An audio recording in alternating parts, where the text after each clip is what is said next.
y vamos a dar un espacio a un testimonio. Va a ser muy concreto. Voy a darle oportunidad a la hermana Ada.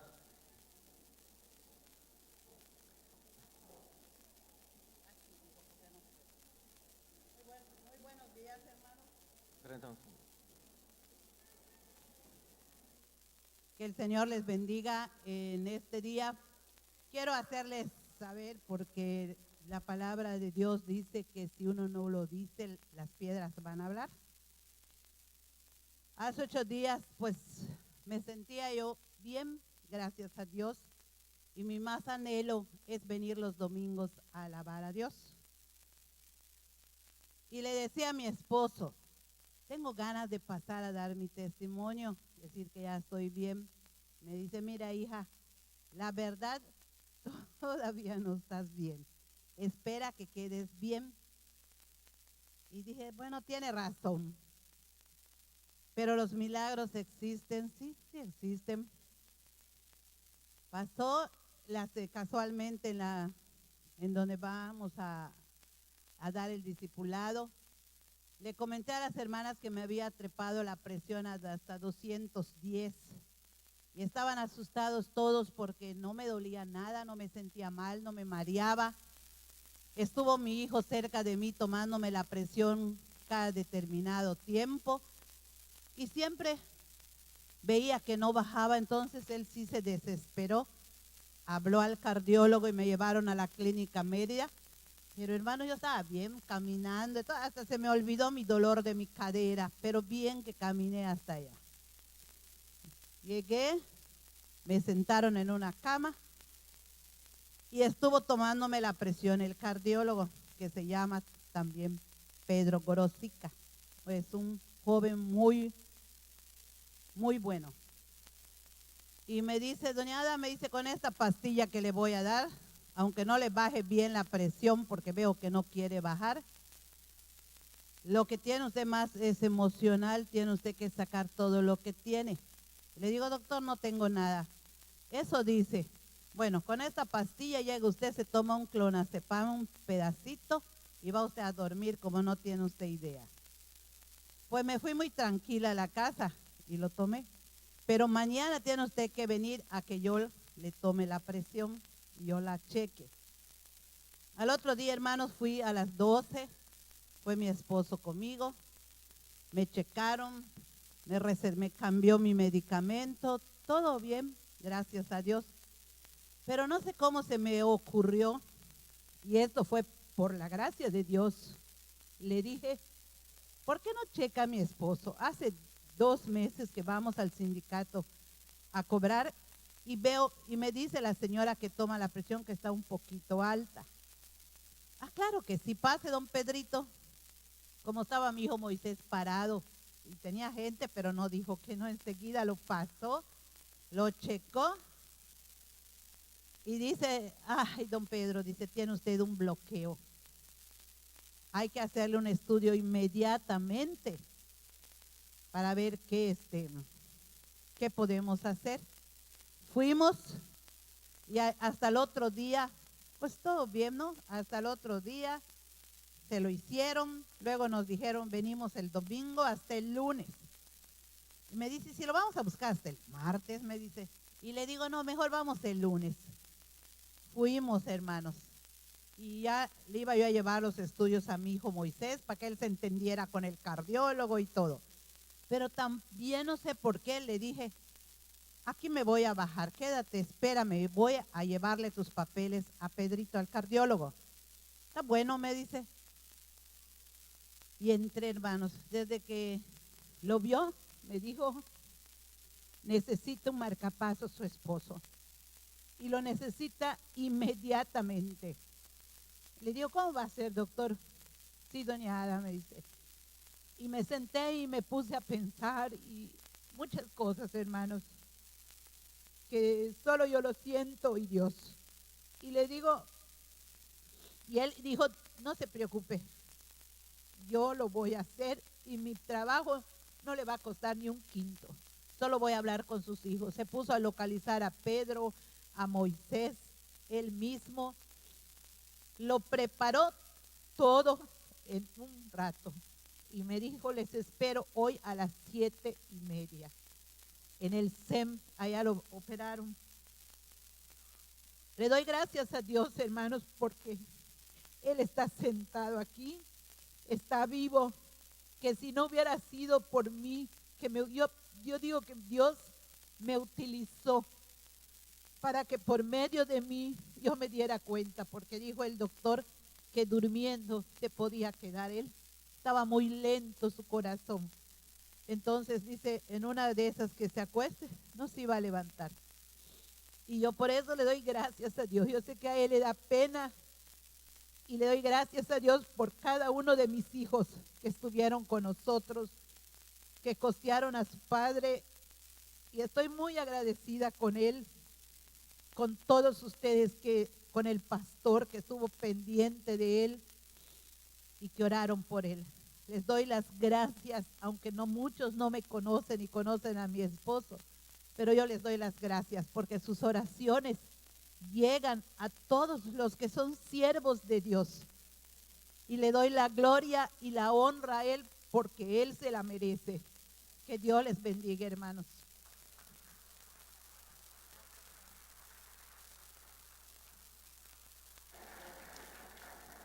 Dios es bueno.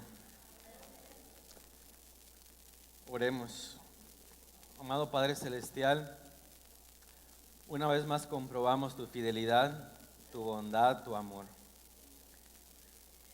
Tal vez hubiéramos estado en un velorio, pero estamos en un día de fiesta, gozándonos por ver a nuestro hermano Pedro aquí entre nosotros aún.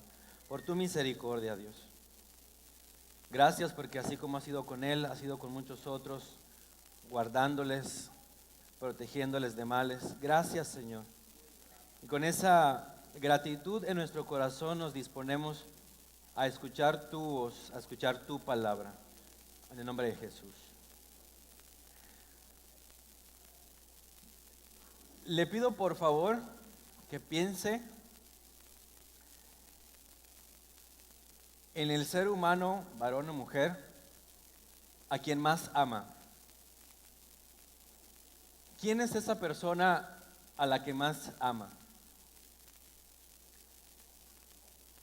Espero que exista alguien y que no sea como el Grinch que no amaba a nadie. Y ahora le invito a que piense lo siguiente. Si usted descubre que está haciendo algo que le lastima a esa persona, o que le ofende o que le enoja a esa persona, ¿lo seguiría haciendo o lo dejaría de hacer?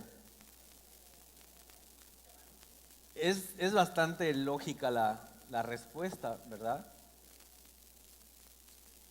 Ahora, todavía más, si esa persona fuera tan buena, tan bondadosa, tan misericordiosa, y usted sabe que si sigue haciendo aquella acción, aún así la persona le va a perdonar, ¿qué haría usted? ¿Dejaría de hacer aquello o lo seguiría haciendo? ¿Cómo podríamos calificar a una persona que sigue haciendo algo que ofende a otra, aprovechándose de que la otra siempre le va a perdonar? ¿Podríamos decir que esa persona realmente ama a la otra? Pues no, ¿verdad? Pensaba respecto a esto en la semana porque meditando en el libro de Jeremías, me di cuenta que hay algo que a Dios le enoja y le enoja muchísimo. Y porque amo a Dios y no le quiero ofender, esto me llamó la atención y me comprometí con el Señor a ser más radical, a cambiar ciertas acciones, porque sé que Él se ofende cuando yo lo hago, se ofende cuando yo soy así. Y me pareció que este mensaje de Dios a mi vida tenía que ser traído a la congregación. Realmente no es algo que en esta semana decidí compartir, sino que desde hace tiempo atrás Dios había puesto en mi corazón, y yo tengo la seguridad de que a través de esta palabra el Señor nos va a edificar. ¿Qué es esto que a Dios le ofende, le enoja? Y que si usted lo descubre, si ama a Dios, seguramente lo va a corregir en su vida. Le invito a que vaya conmigo a Jeremías capítulo 2. Y vamos a leer del verso 1 hasta el verso 20. Jeremías capítulo 2, verso 1 al 20. Amén. Le invito a darle seguimiento con su vista. Y dice: Vino a mí palabra de Jehová diciendo: Anda y clama a los oídos de Jerusalén, diciendo: Así dice Jehová, me he acordado de ti, de la fidelidad de tu juventud, del amor de tu desposorio, cuando andabas en pos de mí en el desierto, en tierra no sembrada. Santo era Israel a Jehová, primicias de sus nuevos frutos. Todos los que le devoraban eran culpables. Mal venía sobre ellos, dice Jehová. Oíd la palabra de Jehová, casa de Jacob, y todas las familias de la casa de Israel. Así dijo Jehová: ¿Qué maldad hallaron en mí vuestros padres, que se alejaron de mí y se fueron tras la vanidad y se hicieron vanos? No dijeron: ¿dónde está Jehová, que nos hizo subir de la tierra de Egipto, que nos condujo por el desierto, por una tierra desierta y despoblada, por tierra seca y de sombra de muerte, por una tierra la cual no pasó varón, ni allí habitó hombre? Y os introduje en tierra de abundancia, para que comieses su fruto y su bien. Pero entrasteis y contaminasteis la tierra, e hicisteis abominable mi heredad. Los sacerdotes no dijeron: ¿dónde está Jehová? Y los que tenían la ley no me conocieron, y los pastores se rebelaron contra mí. Y los profetas profetizaron en nombre de Baal, y anduvieron tras lo que no aprovecha. Por tanto, contenderé aún con vosotros, dijo Jehová. Con los hijos de vuestros hijos pleitaré. Porque pasad a las costas de Quitim y mirad, y enviad a Cedar, y considerad cuidadosamente, y ved si se ha hecho cosa semejante a esta. ¿Acaso alguna nación ha cambiado sus dioses, aunque ellos no son dioses? Sin embargo, mi pueblo ha trocado su gloria por lo que no aprovecha. Espantaos, cielos, sobre esto, y horrorizaos, desolaos en gran manera, dijo Jehová, porque dos males ha hecho mi pueblo. Me dejaron a mí fuente de agua viva, y cavaron para sí cisternas rotas que no retienen agua. ¿Es Israel siervo? ¿Es esclavo? ¿Por qué ha venido a ser presa? Los cachorros de león rugieron contra él, alzaron su voz y asolaron su tierra. Quemadas están sus ciudades sin morador. Aún los hijos de Memphis y de Tafnes te quebrantaron la coronilla. ¿No te acarrió esto el haber dejado a Jehová tu Dios cuando te conducía por el camino? Ahora pues, ¿qué tienes tú en el camino de Egipto para que bebas agua del Nilo? ¿Y qué tienes tú en el camino de Asiria para que bebas agua del Éufrates? Tu maldad te castigará y tus rebeldías te condenarán. Sabe pues y ve cuán malo y amargo es el haber dejado a Jehová tu Dios y faltar mi temor en ti, dice el Señor, Jehová de los ejércitos. Porque desde muy atrás rompiste tu yugo y tus ataduras y dijiste: no serviré.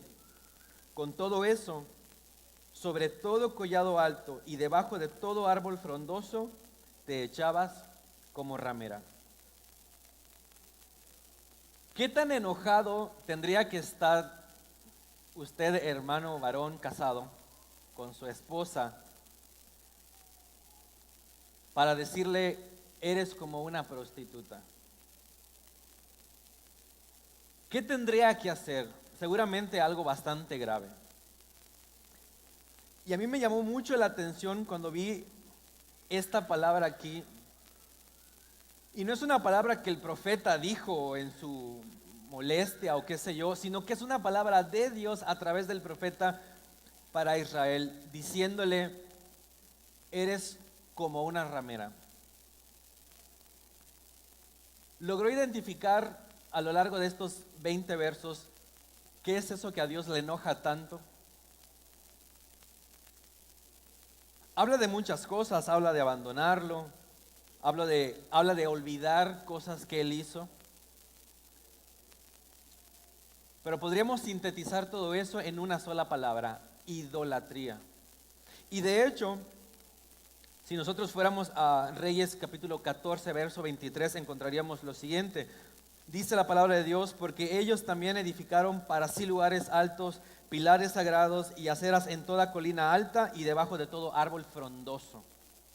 Con ese verso podemos confirmar que lo que se dice en el verso 20 del capítulo 2 de Jeremías se refiere a idolatría. Cuando dice Dios: sobre todo collado alto y debajo de todo árbol frondoso te echabas como ramera. Me impresionó la palabra, porque a lo mejor estamos más acostumbrados a encontrar expresiones dulces de parte de Dios. Eres mi hijo amado, eres de gran estima, eres mi tesoro. Pero encontramos aquí a Dios expresándose de una manera sumamente dura, utilizando una palabra bastante fuerte para referirse a su pueblo. Te echabas como ramera, le dicen. Al darme cuenta de que la idolatría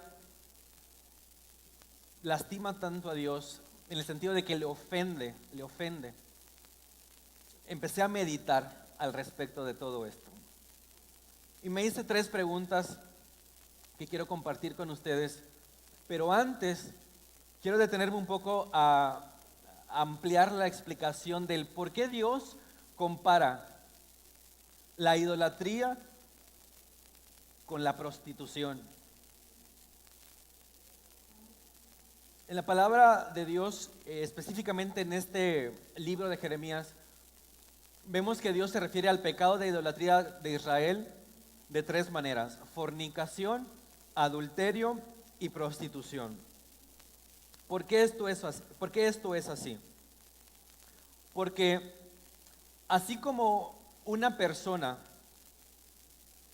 fornica al unirse íntimamente a otra, de forma voluntaria, pero en una relación prohibida, o sea, siendo la otra alguien prohibido para unirse a él de esa forma íntima, así toda persona fornica espiritualmente cuando se une a algo o a alguien prohibido. Prohibido respecto a quién o qué. Es decir, ¿quién determina lo que es prohibido? Dios, nuestro creador. Si Dios me dice: no te unas a eso, eso queda prohibido para mí. Y si yo me uno a eso, es algo similar comparado a una fornicación. ¿Por qué adulterio? Porque así como una persona adultera cuando estando en un pacto santo unido a otro, contamina esa relación, contamina ese pacto, uniéndose a otro, a otra. Así como alguien adultera de esa manera, todo el que está en un pacto con Dios, todo aquel que ha confesado a Jesucristo como su Salvador, se ha rendido a Él, adultera cuando contamina esa relación, contamina ese pacto, uniéndose con otro Dios, con otro ídolo. Dios no admite bajo ninguna circunstancia compartir el primer lugar de nuestra vida con otro o con otra. Y cuando nosotros hacemos eso, estamos haciendo algo similar al adulterio. Y finalmente, ¿por qué utilizar el término prostitución? Porque así como alguien prostituye cuando entrega su cuerpo a cambio de una ganancia,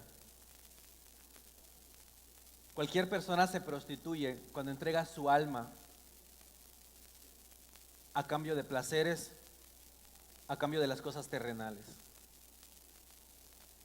Suena fuerte decirlo, pero no por muy choqueante, impresionante que sea, deja de ser real. Cuando nosotros cometemos idolatría, estamos haciendo algo tan desagradable, tan vergonzoso, como la fornicación, como el adulterio o como la prostitución. No lo digo yo, lo dice Dios. Entonces, siendo esto algo tan grave, porque creo que todos estaremos de acuerdo en esto, creo que conviene ser sabios, ser prudentes, y más en un día como hoy, donde venimos a recordar el pacto que gracias a la muerte de Jesucristo tenemos con Dios. Entonces, analizar nuestras vidas. Porque a lo mejor podemos estar cayendo en la idolatría y no darnos cuenta. Estaba escuchando la meditación de una persona respecto a este tema y decía, la idolatría es como el monóxido de carbono. No lo puedes ver, es muy difícil de percibir, pero es mortal. Y a lo mejor cuando usted está escuchando estas palabras, dice, creo que de entrada este mensaje no es para mí porque no soy un idólatra. Yo le invito a que haga una pausa y a que me acompañe a hacer un test. ¿Qué le parece? Le decía que hay 3 preguntas que surgieron en mi mente al hacer al estudiar esta porción de la palabra de Dios. Y quiero hacerle la primera, quiero compartir con ustedes la primera. La primera es esta. Así como Dios le está hablando a Israel, un pueblo que Él eligió, que Él libró, que Él santificó y al cual Él se unió, soy yo, pueblo de Dios. Es decir, he experimentado libertad del pecado, he sido como Israel prosperado, bendecido, he sido elegido, he sido llamado, he sido santificado de tal manera que he nacido de nuevo. Porque esta palabra de Dios es para su pueblo. Y si ni siquiera somos pueblo, a lo mejor el mensaje para usted termina en este punto. Y lo que usted necesita hacer es venir a Dios a rendir su vida enteramente. Porque sepa esto, lo más importante para Dios respecto a la vida del hombre es la adoración. Decía el hermano Gabriel hace un rato, Dios quiere que la alabemos, Dios quiere que la adoremos, Dios quiere que le reconozcamos. Pero ¿sabe qué? Más allá de eso, Dios merece que lo alabemos. Dios merece que lo adoremos. Ni siquiera nos lo tendría que pedir. Por una simple y sencilla razón, es nuestro creador. Nos debemos por completo a Él.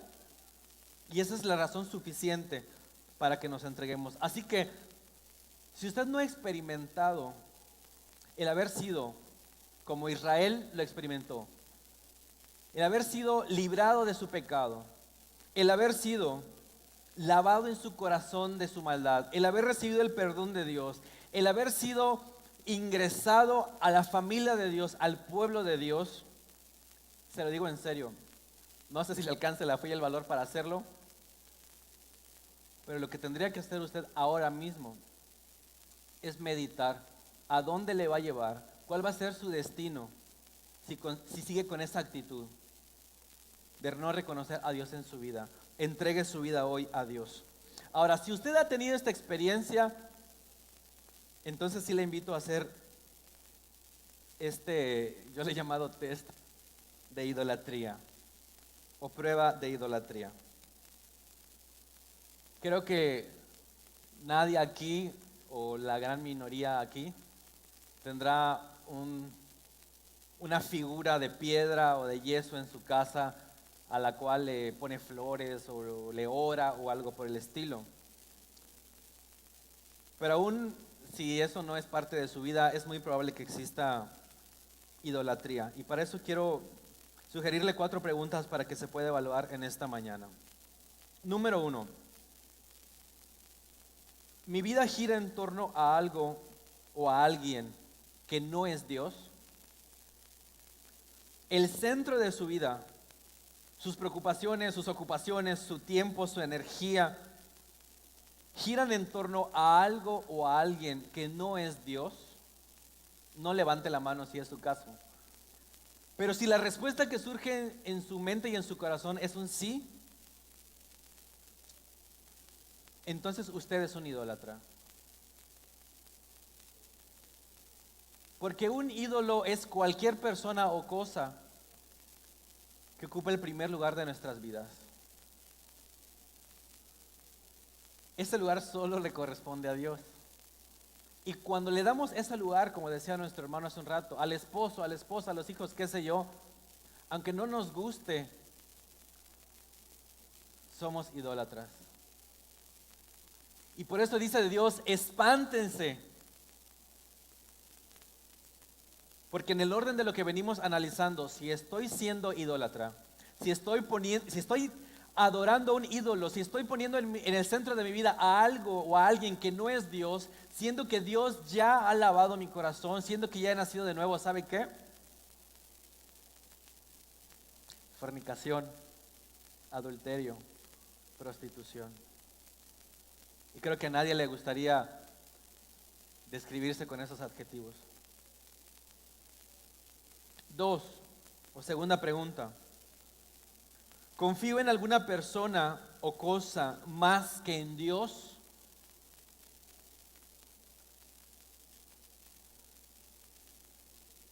O dicho de otra manera, ¿en quién confía más? ¿O en qué confía más? Más adelante daré varios ejemplos de ídolos, pero me parece que aquí es necesario dar un ejemplo. A lo mejor le puede parecer extremista, que Dios y su Espíritu Santo le den entendimiento. Cuando usted se enferma, cuando nos enfermamos, ¿cuál es el primer recurso al que acudimos? Honestamente, llama al doctor, el medicamento, etcétera, etcétera. Y le voy a decir algo, tomar aspirina no es pecado. Ponerse una inyección no es cosa del diablo. La ciencia Dios se la dio al ser humano. Y antes de que piense otra cosa, ni mínimamente quiero sugerir que no hay que tomar medicamentos o acudir al médico, pero estamos analizando lo que hay en nuestro corazón. Confiamos primeramente en la ciencia, en la medicina, antes que en Dios. Y solo cuando todos los recursos médicos ya se agotaron, pastor, necesito oración, que clame la congregación. Eso delata que no es como dice el salmista, ese refugio al que acudimos. Cuando lo dejamos al final. Me gusta mucho el testimonio del hermano Manuel Morales. Él dice, cuando aún mis hijos se enferman, lo primero que hacemos es orar. Podrá tener calentura, podrá estar llorando, pero lo primero que hacemos es orar. Y él tiene esta fe. Yo no le digo que usted haga exactamente lo mismo, como si fuera un ritual. Si es su fe que Dios le da, adelante. Él deja pasar un día. Y él está orando, está con sus hijos. Si pasa el día y no ha mejorado, entonces va al medicamento y todo. Pero lo hace confiando en Dios. Cuando estaba más chico y me tocó alguna vez consumir algún jarabe, recuerdo que mi mamá abría y todo, preparaba la cucharada y hacía una oración. Y yo así de, como que le va a echar la bendición, como que va a estar haciendo magia o qué. Yo no entendía. Ese acto reflejaba que mi madre en ese momento estaba confiando primeramente en Dios y luego en la medicina. Confiando que Dios iba a actuar a través de la medicina. No confiando en la medicina y si fallaba, entonces confiar en Dios. Y de esa manera, cuando nuestra confianza está puesta más en otra persona o en otra cosa, hermanos, es un acto de idolatría. Es un acto de idolatría. Tercera pregunta. ¿Tengo mi esperanza en algo o en alguien que no es Dios? ¿Tengo mi esperanza puesta en algo o en alguien que no es Dios? La gente, mucha gente, espera que cuando llegue a cierto puesto en el trabajo, entonces todo será maravilloso. La gente espera que cuando cierta persona le diga, sí, me casaré contigo, todo va a ser maravilloso. Tiene puesta su esperanza de felicidad en algo o en alguien. Y cuando eso ocurre así, de nueva cuenta, es un acto de idolatría. Porque nuestra felicidad, y más que eso, nuestra eternidad no está ligada a nada ni a nadie más que a Dios. Pero cuando yo estoy esperando que mi vida va a tener propósito, cuando alguien actúe de cierta manera, o cuando yo finalmente obtenga algo, yo estoy idolatrando. Y por último, ¿amo a alguien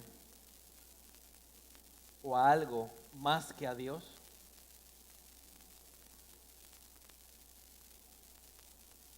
Si pregunto cuántos amamos a Dios, creo que todos van a levantar la mano. Pero si la pregunta ¿es Dios el ser a quien más amas? Creo que esa pregunta nos haría dudar a más de uno. Porque decirlo es fácil. Pero allí en nuestro corazón no podemos engañar al Señor. Si le preguntáramos a sus familiares, si le preguntara a la familia de mi hermano Edgar, que lo tengo aquí, solo por eso lo tomo de ejemplo, a su hermana, a su esposa, a su madre, familia, ¿realmente se nota que Edgar es la persona a la que más ama? ¿Cuál sería la respuesta? ¿Cuál sería la respuesta de su familia si le hacemos esa pregunta? Porque de nuevo, usted puede decir lo que quiera, pero ¿qué están diciendo sus acciones? Y si acaso estamos amando a alguien o a algo más que a Dios, dándole nuestro afecto, dándole nuestro sentimiento, dándole nuestras emociones, dándole nuestro tiempo más que a Dios, somos culpables de idolatría. Para complementar este análisis quiero darle algunos ejemplos de ídolos modernos, podríamos decir. Y al mencionárselos, yo le invito a que usted reflexione. Si acaso usted confía más, espera más o ama más a cualquiera de estas cosas que voy a mencionar. Por ejemplo, dinero. ¿Confía más en el dinero que en Dios? ¿Ama más el dinero que a Dios? ¿Espera más en el dinero que en Dios?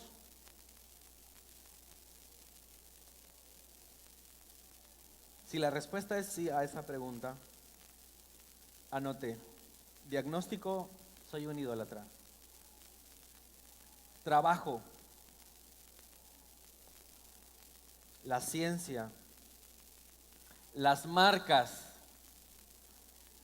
Ayer hablamos entre los jóvenes sobre la sabiduría y hablábamos sobre cómo tomamos decisiones y cómo elegimos.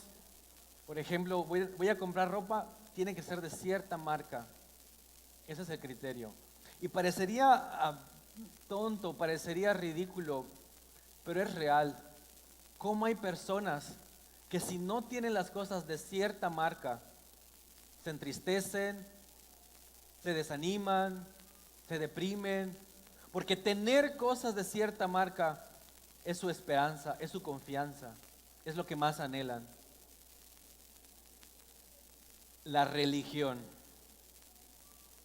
A veces nos encontramos amando más o confiando más en hacer cosas para Dios que amando o confiando en Dios. Amo más predicar que a la persona de Dios. Amo más lo que me toca hacer en la iglesia que la persona de Dios. Amo más tocar un instrumento en la iglesia que a la persona de Dios. Pero lo peor es cuando confiamos en esas cosas más que en Dios.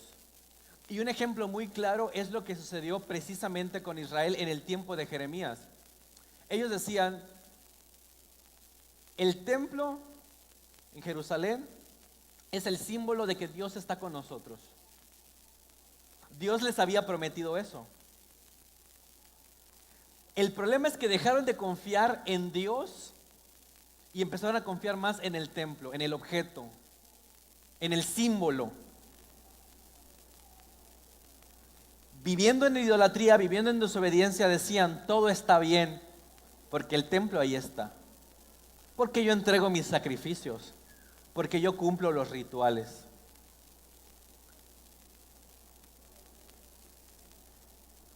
No podemos confiar en las cosas que hacemos para heredar la vida eterna, eso lo tenemos muy claro.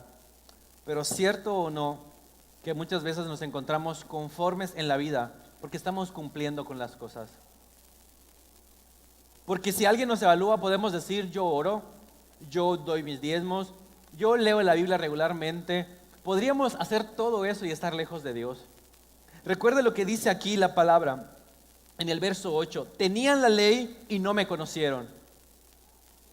Los sacerdotes de Dios tenían la ley y aún así no conocieron a Dios. ¿Cómo es eso posible? Porque tú te puedes memorizar la Biblia y aún así no tener ninguna relación con Dios.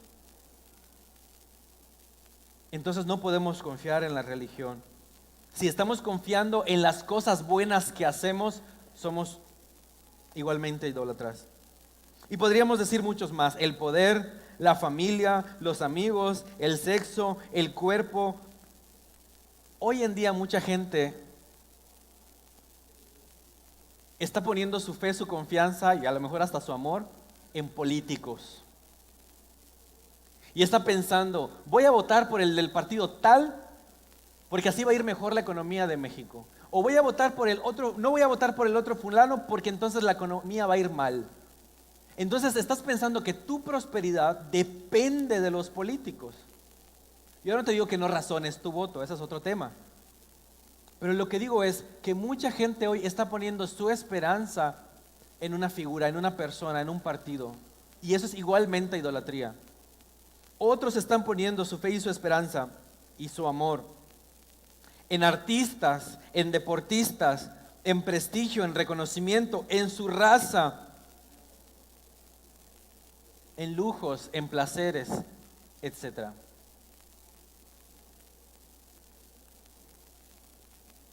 Yo les decía que al meditar en todo esto, me di cuenta que si bien no es mi estilo de vida el de un idólatra, tenía que poner mucha atención en cosas que estaba haciendo y dejando de hacer, porque no quiero ser un idólatra. Porque a veces la línea es tan delgada que si nos descuidamos, podemos extraviarnos. Y he venido compartiendo en esta semana con algunos hermanos lo siguiente. Gracias a Dios, creo que cada vez desarrollo una mejor conciencia de que soy un siervo de Dios. No me refiero a predicar o algo así, me refiero a que en mi vida, los 365 días del año, las 24 horas del día, yo tengo que estar a la disposición de Dios. Y me doy cuenta de lo siguiente, que Dios a veces me manda cosas y yo no lo obedezco al instante. No hay diligencia en mí. Cuando Dios, mi Señor, mi dueño, mi amo, me dice, quiero que te pares y hagas esto. Yo lo que tengo que hacer, porque él así lo merece, es pararme y hacerlo en ese momento. Pero a veces no lo hago. Porque a veces prefiero otras cosas o prefiero a otras personas. Y regularmente encuentro esto, que me prefiero a mí mismo. Le doy un testimonio corto. Hace 3 semanas en el grupo de jóvenes me tocó compartir acerca de la benignidad. Y eso me hizo como más sensible a cómo digo las cosas, cómo hago las cosas. Y le digo a Dios, dame un corazón benigno, porque quiero tratar con amabilidad a las personas.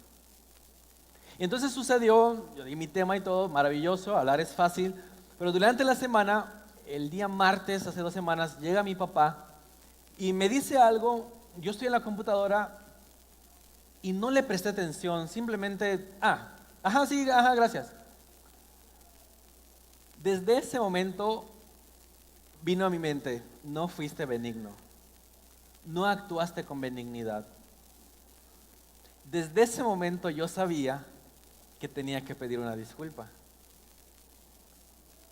Era Dios hablándome, Dios, mi Señor, mi dueño, mi amo, diciéndome, ok, tengo una instrucción para ti, sí, justo ahora. Quiero que te pares, quiero que dejes la computadora. Dios, pero estoy haciendo un material para los hermanos, no me interesa, deja el material. Quiero que en este momento vayas con tu padre y le pidas una disculpa. Y no lo hice. Y al no hacerlo, me puse antes que a Dios. Al siguiente día estaba orando. Y es cierto que de verdad, cuando no andamos en obediencia, es muy difícil que nuestra oración sea efectiva. Y orando, le compartía todavía hoy a las hermanas, fue como si Dios me dijera, hagamos una pausa. Luego seguimos platicando, pero acuérdate que tienes un pendiente. Sí, tienes que ir a pedirle una disculpa a tu papá. Y además de eso me hizo otros recordatorios, 2, 3 cosas que tenía que hacer por allí. En ese momento, quité a mi ídolo, quité a Zabdi del pedestal, le hice a un lado, reconociendo que no yo mando, sino el Señor. Y entonces, Señor, aquí estás tú. Lo puse a Él en el trono. Y me paré y fui a la oficina y le dije a mi papá, oye, es difícil pedir perdón, ¿verdad? Oye, fíjate que, ¿te acuerdas? Al final, para él ni siquiera fui tosco, pero eso no importa. Y lo digo porque a veces decimos, no, es que no lo tomó mal, no nos ofendió. Eso no importa, importa lo que Dios habla a tu corazón. Y a mí Dios me dijo, sé benigno. Entonces yo fui y le dije, pa, no debía hablarte así, discúlpame, y así, un abrazo, un beso. Fue auténtico, fue espontáneo, no fue actuado, de verdad. Y el resultado fue que yo regreso a mi lugar de oración, me inclino y yo empiezo a llorar. Yo le digo a las hermanas, le decía a mis hermanos igual, ese es el resultado de la obediencia. Dios te llena. ¿Por qué uno llora?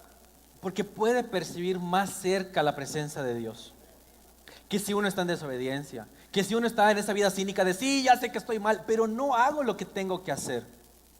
Cuando finalmente uno es humilde y obedece a Dios, es como que las puertas se abren de verdad y uno experimenta la presencia de Dios. Él dice en su palabra que le da mayor gracia a los humildes. Entonces, en la medida de que yo demuestro mi humildad obedeciendo, Él se derrama en mí y Él me llena. Este es un ejemplo de cómo Dios me habló y de cómo Él me permitió actuar para ser más semejante a Jesucristo. Y porque ha sido de edificación para mí y porque no me creo único en esta congregación, porque creo que Dios me ha dado esta palabra también para usted, yo le invito a razonar lo siguiente. ¿Está confiando en algo o en alguien más que en Dios? Su vida está girando en torno a algo o a alguien que no es Dios. ¿está amando algo o a alguien más que a Dios? Si es así, el diagnóstico, una vez más le repito, es idolatría. Por algo el primer mandamiento es: no tendrás dioses ajenos delante de mí. Por algo Jesús dijo que el primero y grande mandamiento es amar a Dios con todo nuestro corazón, con toda nuestra mente, con todas nuestras fuerzas. Es un mandamiento, no es una petición. Es un mandamiento porque Dios lo merece. No es solamente que Dios lo quiere, Dios lo merece. ¿Y sabe por qué lo merece? Porque bien decía nuestro hermano Gabriel en la administración, nos lo ha dado todo, más bien se dio a sí mismo. Y qué ingratitud de nosotros cuando, así como Israel, habiendo estado en la pobreza del pecado, en la mugre del pecado, siendo nada, siendo basura, Dios nos saca, nos hace su esposa, la iglesia su esposa. Y a nosotros, igual que Israel, se nos hace tan fácil olvidarnos de dónde Dios nos sacó. Se nos hace tan fácil darle la espalda. Se nos hace tan fácil ir y unirnos, entregarnos a cosas y a personas que no son Él. Y caer de esa manera en fornicación espiritual, en adulterio espiritual, en prostitución espiritual. Y quiero darle un dato que me parece fuertísimo. Cuando Dios llega a este punto de darle palabra a Jeremías, de que viene el juicio, de que van a ser invadidos y que Jerusalén va a caer, ¿sabe cuántos años habían pasado desde que Dios los sacó de Egipto hasta ese momento? Recuerde que aquí en el capítulo 2 Dios empieza diciéndole a Jeremías: me he acordado cuando eras santo, me he acordado cuando me seguías en el desierto. ¿Sabe cuánto tiempo había pasado? Aproximadamente 600 años. No es que Dios se molestó a la primera, no es que Dios dijo: ya te voy a acabar a la primera. Habían pasado 600 años. Y en esos 600 años les había dado jueces, les había dado profetas, les había dado sacerdotes, les había dado reyes, les había dado todo lo necesario para vivir en rectitud. Todo lo necesario para desarrollar una mentalidad de agradecimiento y una mentalidad de siervos. No siervos por temor al castigo, siervos por amor, por la grandeza de todo lo que Dios había hecho.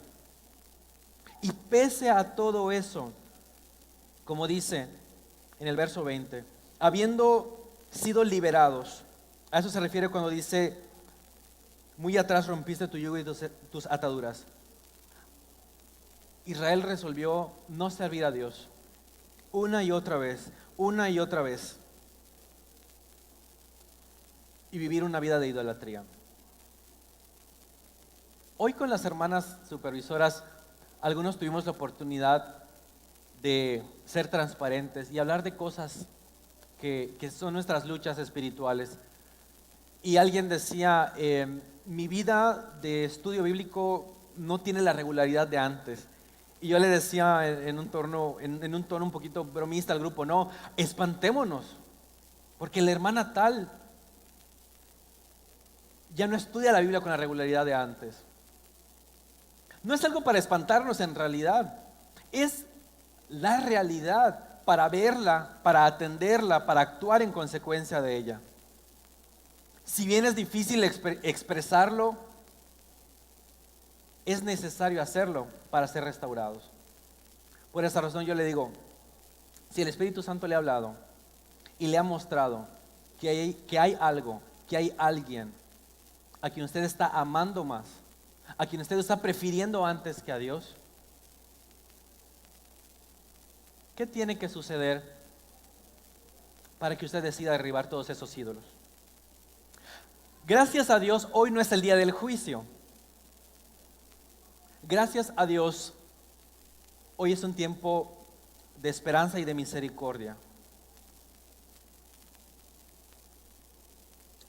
En el capítulo 3 en el verso 1 de Jeremías, y con esto concluyo, hermanos. Encontramos lo siguiente. Tomen en cuenta el antecedente. 600 años de idolatría. Dios los había santificado. Eran pobres, los hizo ricos. Eran una nación de esclavos, los hizo la nación más poderosa de la tierra. Y aún así le fueron infieles. Sacrificaban a sus hijos para los ídolos.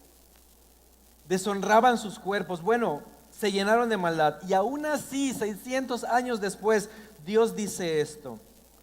Capítulo 3, verso 1.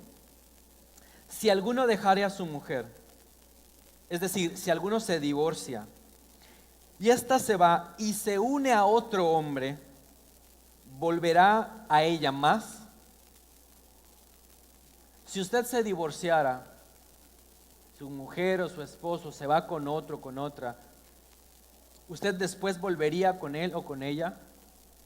Y aquí el contexto es que hay una ley en Deuteronomio que habla de cuando el hombre encontraba algo indecente en la mujer. La verdad es que el adulterio, la fornicación son de los pecados más que producen más rechazo, más rencor, más amargura en las víctimas. Y existiendo esta ley que le decía al hombre, no vuelvas con aquella de la que te divorciaste por ser indecente, Dios dice, tú pues has fornicado con muchos. Entienda bien lo que Dios le quiere decir aquí. Si tú te divorcias, si la mujer es indecente y se aleja de ti y si va con otro, tú no regresas con ella. Pero ¿sabes qué? Tú que eras mi esposa y que te alejaste de mí, te divorciaste de mí y que te has ido no con uno, no con dos, con muchos durante 600 años. Dios dice, mas vuélvete a mí. Qué increíble la misericordia de Dios. Por este texto yo le digo y le aseguro, si pasa por su mente que usted ha pecado demasiado, de tal forma que ya no hay perdón para usted, quítese esa idea de la cabeza. Dios le dice hoy, has pecado demasiado, yo estoy consciente. Has sido infiel, no tengo problema con que lo reconozcas. Más bien, deseo que lo hagas para que yo te pueda restaurar. Lo que tengo para ti en esta mañana es un llamado. Vuélvete a mí. Si el trabajo, si el dinero, si una persona, si cualquier cosa ha ocupado el lugar que solamente a Dios le corresponde, Dios dice, vuélvete a mí. Vamos a ponernos de pie.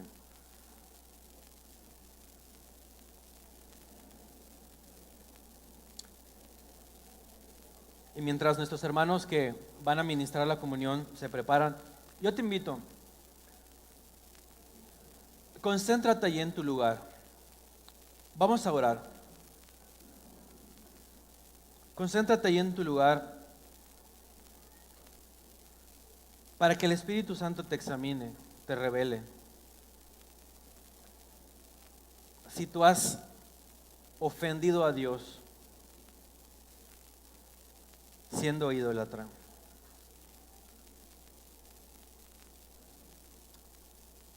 Y si tú puedes identificar, tal vez no que todo el tiempo te la pasas dándole la espalda a Dios, pero que hay ocasiones, pero que hay situaciones donde tú has fallado de esta manera. Dios te ofrece que te arrepientas, que te vuelvas a Él. Y entonces no es juicio lo que tú tienes que recibir de parte de Dios, sino su gracia que es gratuita, que es abundante, su gracia que te puede lavar, que te puede transformar y que te conduce a la vida eterna. Amado Dios, en este día tan especial en el que recordamos a través de este sacramento la muerte de Jesucristo y los beneficios de ese pacto, en este día en el que recordamos a través de este sacramento que tú vas a volver, exponemos nuestras vidas delante de ti.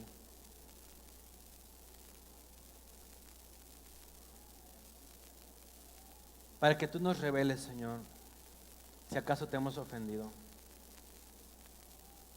Y si lo hemos hecho, Señor, te pedimos perdón. Perdón por darle más importancia a la televisión, a la tecnología, al trabajo, a la familia, a la salud, al cuerpo, a tantas cosas antes que a ti. Perdónanos porque no te hemos amado como mereces. Perdónanos porque no hemos confiado en ti como mereces. No nos has dado ni una sola razón para desconfiar. Perdónanos si no hemos sido radicales. Perdónanos, Señor, si no te hemos respetado de la manera que tú lo mereces. Porque queremos estar en paz contigo. Porque queremos a través de este tiempo, Señor, de comunión, ser restaurados, ser vivificados, ser alentados. Señor, si alguno está sufriendo la infelicidad de estar lejos de ti, te ruego que le puedas dar la fe para creer que si hay arrepentimiento en su corazón en esta mañana, tú le recibes. Aun si ha sido muy infiel, tú le recibes. Porque este es el día de tu misericordia. Es el día que tú ministrarás gracias. En el nombre de Jesús. Ahora sí tomemos nuestro lugar, dirijámonos a nuestro lugar para tomar la